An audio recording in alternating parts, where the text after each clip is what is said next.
Weather like what we've seen over the last couple days on the Central Coast makes me just love these communities so much. Gorgeous conditions once again for today. Starting off a little bit on the chilly side, but you can say goodbye to those layers pretty quickly this afternoon. Still a great weekend forecast is in place with some fire danger, but significant rain is going to be moving in next week. I've got full details on that rain chance in just a moment, but first starting off with that fire danger. We do have really beautiful conditions, but low humidities at this point. Now they are going to be improving over the next couple of hours, but even then staying very low. Early this morning, everywhere on the Central Coast had humidity values in the single digits. Thankfully, we're starting to see a little bit more of a slightly more dense air mass moving in from the north, but even that is only bringing our humidities up to 20, even 30%. We're typically used to humidities in the 90s, so definitely a very, very dry pattern here across the Central Coast. Continuing to see that spread down to the south just a little bit more later on today, getting up towards about 50% humidity by the late afternoon.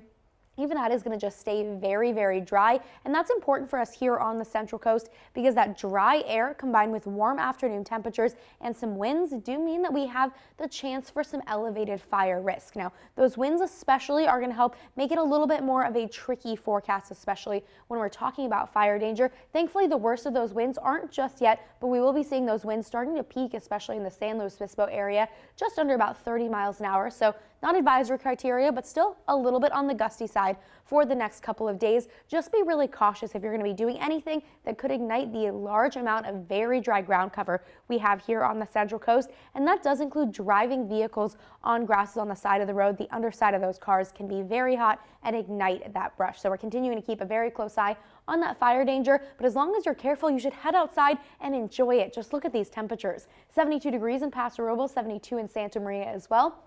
77 degrees in San Luis Obispo, 71 in Lompoc, and 70 degrees in Santa Barbara for today.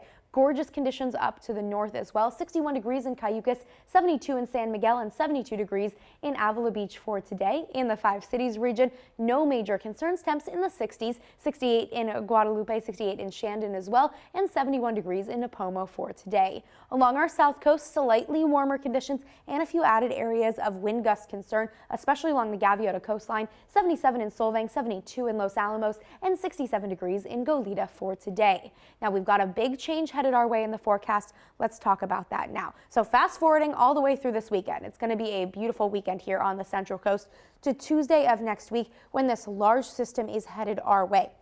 Now, this is a marginal atmospheric river event. You're going to hear those words a lot over the next couple days. The bulk of the rain is going to fall well up to the north of us in Northern California, but this storm system is still a long way out. We are anticipating to see some changes in the forecast as this gets closer, but we'll start seeing those first few rain chances here on the Central Coast on Tuesday. The bulk of that rain, though, is expected Thursday and Friday as that system kind of spins out and starts to make its way onshore here on the Central Coast. Expecting to see some scattered showers Thursday and Friday before clearing out pretty quickly in the aftermath of that storm. Now that's 4 days with rain chances here on the Central Coast, likely seeing some pretty high rain totals for some communities. It's still a long way out, and we're going to be keeping a close eye on that as it gets closer, but it's a long way out, which means we can prepare, and even not just for this system, but for that wet season that we're heading into at this point. Beautiful conditions through the weekend. Then we're going to be seeing those rain chances for Tuesday, Wednesday, Thursday, and Friday of next week.